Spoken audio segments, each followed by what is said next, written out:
30 ঘন্টা প্লেনে জার্নি করে আটলান্টিক পার হয়ে ওই আমেরিকা না গেলে কিচ্ছু আসা যায় না। বাংলাদেশের মানবাধিকার ও অংশগ্রহণমূলক নির্বাচন ইস্যুতে যুক্তরাষ্ট্র সরব হয়ে ওঠে 2023 সালের মাঝামাঝি। ওই সময় ভিসা নিষেধাজ্ঞা সহ নানাভাবে চাপ প্রয়োগ করতে থাকে দেশটি। এতে মার্কিন প্রেসিডেন্ট বাইডেন প্রশাসনের সঙ্গে দূরত্ব বাড়তে থাকে শেখ হাসিনার।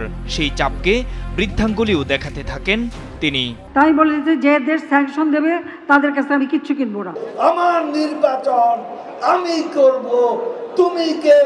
7 সমুদ্র 13 নদীর পার থেকে আটলান্টিকের পার থেকে নিষেধাজ্ঞা দেবে। অবশ্য G20 সম্মেলনে বাইডেনের ভারত সফরকালে তোলা এই সেলফির মাধ্যমে সম্পর্ক জোড়া লেগেছে বলে দাবি করেছিল আওয়ামী লীগ। কোথায় স্যাংশন, কোথায় ভিসা নীতি?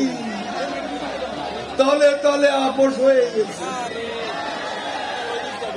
আপোষ হয়ে গেছে।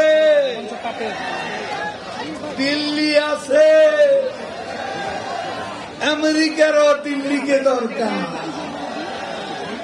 আমরা আছি, দিল্লিও আছে।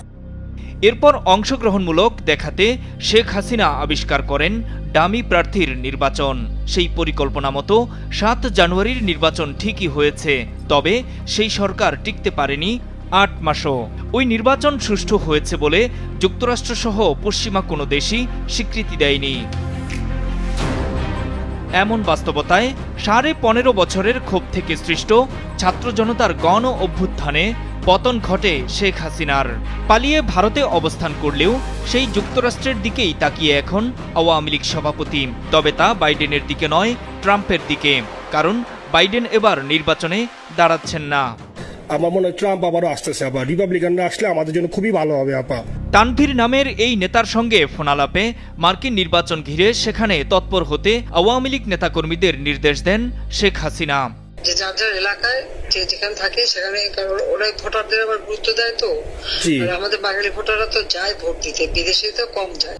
অন্যদিকে একই ঘাটে ভিড়েছেন আওয়ামী লীগ সভাপতি শেখ হাসিনার ছেলে সজীব ওয়াজেদ জয়ও।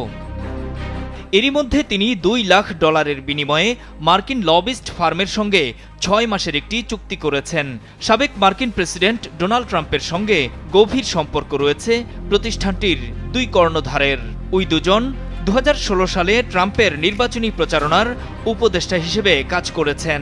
এই চুক্তি অনুযায়ী শেখ হাসিনার পতনের পর বাংলাদেশের বর্তমান পরিস্থিতি নিয়ে যুক্তরাষ্ট্র সরকার ও দেশটির আইনসভাকে জানাবে প্রতিষ্ঠানটি।